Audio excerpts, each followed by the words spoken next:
Hello what's up guys, आज की video में हम लोग देखने वाले हैं जिन हॉरर स्टोरी, जो कुछ देखने में काफ़ी ज़्यादा डरावनी है। तो देखते हैं इस वीडियो में क्या होता है। मेरी तो पहले ही फट रही है। क्या टाइम हो रहा होगा, 8 बज रहा होगा, फिर भी डर लग रहा है। चलो स्टार्ट करते हैं वीडियो।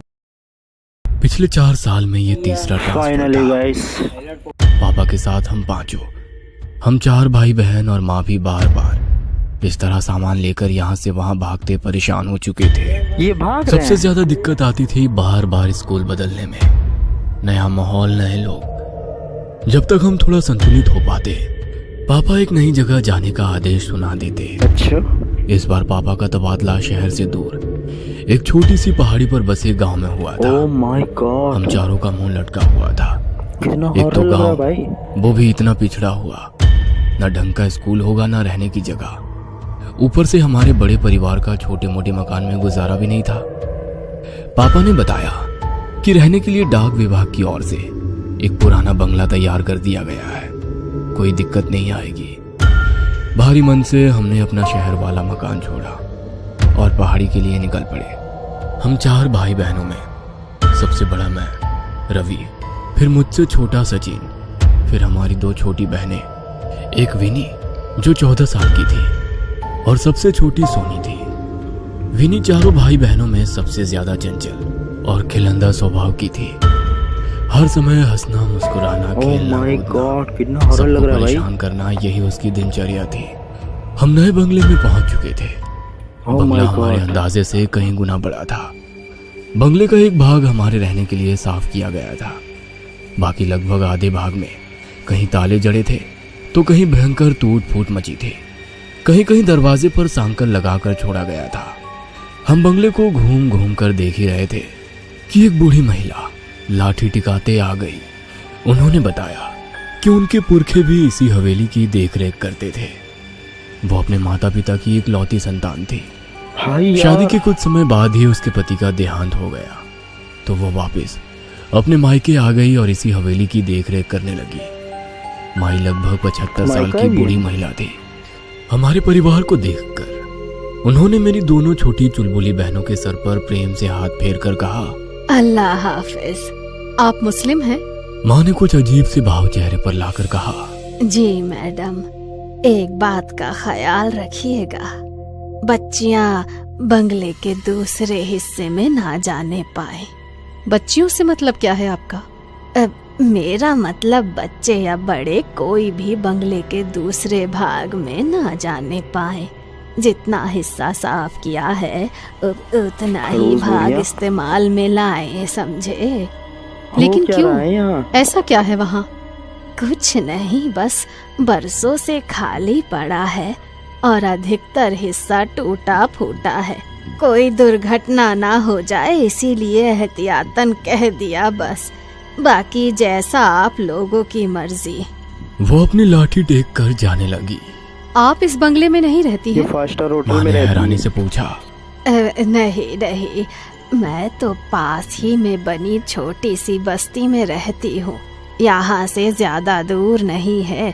अगर कभी कोई जरूरत हो तो बुला लीजिएगा। हम लोग घूम घूम कर पूरे घर का मुआयना करने लगे। पापा और माँ घर का सामान सही करने में व्यस्त हो गए। इतनी बड़ी हवेली में तकरीबन 20 कमरे थे, जिसमें से लगभग 10 कमरे बंद थे, यह जर्जर हालत में थे। बाकी के 10 कमरों में से 4 तो हमने अपने लिए पसंद कर लिए थे। बाकी बचे कमरों में सामान लगाने के बाद भी 2 कमरे बचे ही थे। ये बचे 2 कमरे मेरी दोनों शैतान बहनों के खेलने का मैदान बन चुके थे। हमारा दाखिला गांव के ही स्कूल में करा दिया गया था।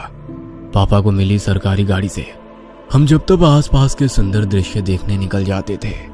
पहाड़ी इलाके बेहद खूबसूरत होते हैं। पहाड़ों में प्राकृतिक सुंदरता के अतिरिक्त एक और चीज बहुत प्रसिद्ध होती है, वो है यहाँ के काले जादू और भूत प्रेत की कहानियां। मेरे सहपाठी अक्सर मुझे यहाँ वहाँ के भूतिया किस्से सुनाकर डराते रहते थे। मैं भी घर आकर अपने छोटे भाई बहनों को डराने के उद्देश्य से वो कहानियां और भी मिर्च मसाला लगाकर सुनाता। जब वो तीनों अक्सर डर से रोने लगते तो मुझे अपनी जीत का एहसास होता और मेरे चेहरे पर मुस्कान खिल जाती। हमें यहाँ आए अभी कुछ ही दिन हुए थे। मैं छोटे भाई सचिन के साथ क्रिकेट खेल रहा था। मुझसे तीनों बच्चों का ख्याल रखने का बोलकर माँ काम निपटाकर निश्चिंत होकर सोने चली गई थी। दोनों छोटी बहनें भी खाली पड़े कमरों में धमाचौकड़ी मचा रही थी। जाने क्या हुआ, अचानक एक तेज चीख की आवाज सुनाई पड़ी। मैं और सचिन बैट बॉल वहीं फेंककर तेजी से अंदर की ओर भागे। चीख की आवाज सुनकर माँ भी अपने कमरे से दौड़ती हुई बाहर निकल आई थी। हम दौड़ते हुए हॉल में पहुंचे। वहां कोई नहीं दिखाई दे रहा था। सोनी के रोने की लगातार आवाजें आ रही थी। मुझे समझती देर ना लगी कि सोनी की रोने की आवाज हवेली के दूसरी भाग से आ रही है। मैंने सचिन का हाथ पकड़ा और दौड़ते हुए हवेली के वर्जित भाग में घुस गया। हर तरफ मकड़ी के जाले और धूल का अंबार लगा हुआ था। सामने देखा तो विनी नीचे बेहोश पड़ी थी और सोनी उसके पास खड़ी जोर जोर से रो रही थी। लगभग उसी समय माँ भी हमारे पास पहुंची। विनी को बेहोशी की हालत में देखकर माँ की चीख निकल गई। किसी तरह विनी को लेकर हम बाहर हवादार कमरे में आए। सोनी को पुचकार कर चुप कराने के बाद मैंने उससे पूछा, तुम चीखी क्यों और विनी कैसे बेहोश हो गई? भैया मैं नहीं चीखी, मैं तो विनी को खोजती हुई बाहर हॉल में गई थी। वो शायद अंदर वाले कमरे में छिपने गई थी। उसकी चीख की आवाज सुनकर मैं भाग कर आई तो वो ऐसे नीचे पड़ी हुई थी। सोनी ने सुबकते हुए बताया। माँ विनी को देखकर रोने लगी थी। मेरी हालत भी खराब हुए जा रही थी। माँ को संभालूं, सोनी को संभालूं या फिर बेहोश पड़ी विनी को देखूं। सचिन दौड़कर 2 गिलास पानी ले आया। एक गिलास माँ को थमाकर दूसरे से विनी के चेहरे पर छींटे मारे तो वो धीरे धीरे होश में आने लगी। विनी को कुशल मंगल देखकर माँ और सोनी का रोना थम गया था। माँ ने प्यार से विनी के सर पर हाथ रखकर पूछा, क्या हुआ बेटा, तुम बेहोश कैसे हो गई? माँ, मैं छिपने के लिए जगह ढूंढ रही थी। वहाँ उस कमरे के दरवाजे पर साकल बंद थी और उस पर रक्षा सूत्र बंधा हुआ था। मैंने उसे खोलकर कमरे में जैसे ही प्रवेश किया, वहाँ सब धुआं धुआं सा दिखने लगा। कुछ अजीब सी महक आ रही थी। वहीं से मैंने बाहर निकलने की कोशिश की तो लगा जैसे बाहर आने का रास्ता ही खो गया है। मुझे बहुत डर लग रहा था, इसीलिए मैं डर के मारे चीख पड़ी। उसके बाद मुझे नहीं पता मैं यहाँ कैसे आई। विनी ने पानी पीते हुए बताया। मतलब तुम कमरे के अंदर थी तो बाहर कैसे निकली?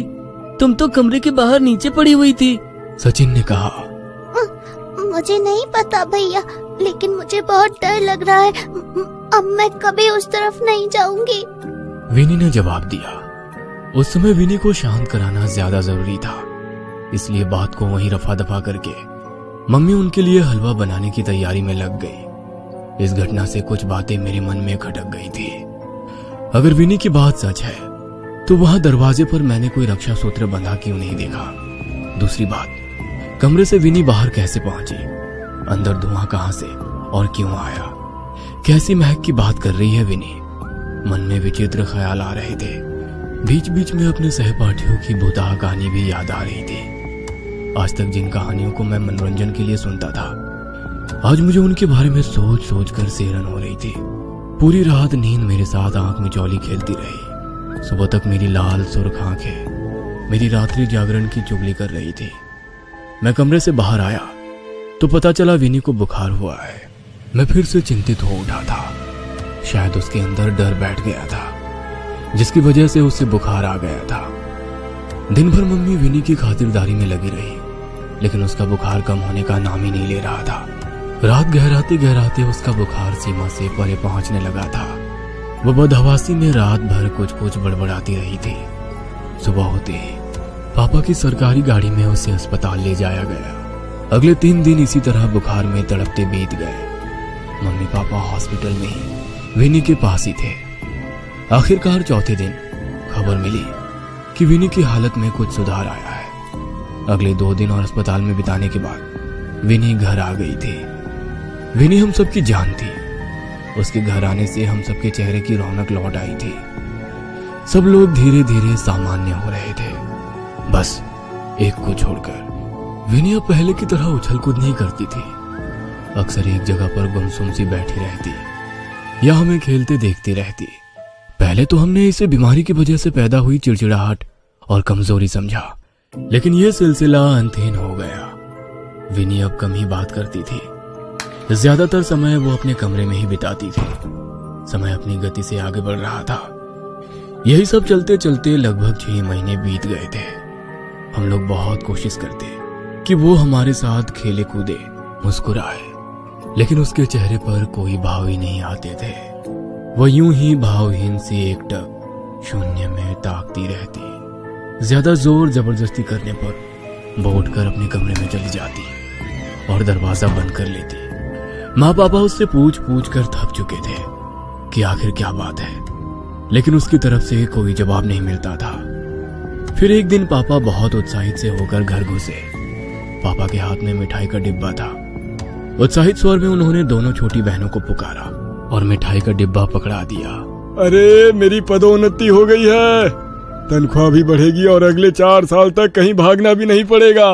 पापा ने खुश होकर कहा। प्रमोशन की खबर ने हम सबके चेहरे पर मुस्कान ला दी थी। पापा विनी को मिठाई खिलाने लगे तो विनी पापा का हाथ झटक कर अंदर भाग गई। पापा के प्रमोशन होने के बाद अब घर में पैसों की कोई दिक्कत नहीं थी। नई पोस्ट पर पापा की अच्छी खासी ऊपरी कमाई होने लगी। घर का माहौल बदलने लगा था। सुंदर पर्दे, महंगे कपड़े, बढ़िया साजो सामान हमारे घर की रौनक बढ़ाने लगा था। सब कुछ हमारी उम्मीद से कहीं ज्यादा अच्छा चल रहा था। इतना कि कहीं ना कहीं इस चमक धमक में हम विनी के व्यवहार को नजरअंदाज करने लगे। धीरे धीरे साल बीतने को आया था। मेरी प्यारी सी चुलबुली बहन अब एक गंभीर सी लड़की बन गई थी। स्कूल में भी उसका प्रदर्शन खराब होता जा रहा था। किसी तरह समझाने बुझाने पर उसने परीक्षा तो दे दी, लेकिन अगले साल उसने स्कूल जाने से साफ मना कर दिया। 1 साल के भीतर ही उसकी शारीरिक और मानसिक स्थिति में बहुत परिवर्तन आ गया था। वो छोटी बच्ची अब एक परिपक्व सी लड़की नजर आने लगी थी।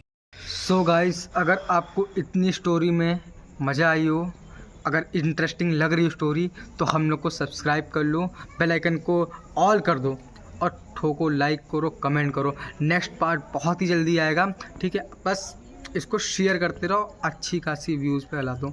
और हाँ, ये वीडियो हमारे स्काईरिक पंकिंग की तरफ से होने वाली थी, जो कि आप लोगों ने देख रखी है, जो हम लोग ने अपलोड करी है। तो बस गाइस प्यार दो, ठीक है? चैनल सब्सक्राइब करो। नेक्स्ट पार्ट बहुत ही जल्दी आएगा गाइस, बस बने रहो। और आगे बहुत सी वीडियोस बहुत सी अच्छी आने वाली हैं। हाँ, जो मजा पहले ये पार्ट खत्म होगा, अब हम लोग आपको बहुत अच्छी अच्छी इंटरेस्टिंग वीडियो देंगे। ये गोश्त के ऊपर है, कोई फनी, कभी कुछ, मतलब सब कैटेगरी के हम लोग वीडियोस आपको मिलती रहेंगी रेगुलर। तो गाइस बस आप लोग कुछ नहीं, हम लोग को प्यार दिखाओ, ठीक है? और आगे का तबाही समझो, जो छोटा ट्रेलर डाला है हम लोग ने, ये ट्रेलर था सिर्फ, ठीक है? नेक्स्ट पार्ट आपको बहुत धांसू मिलने वाला है, बहुत ही ज़्यादा धांसू। बस सब्सक्राइब करो। बाय।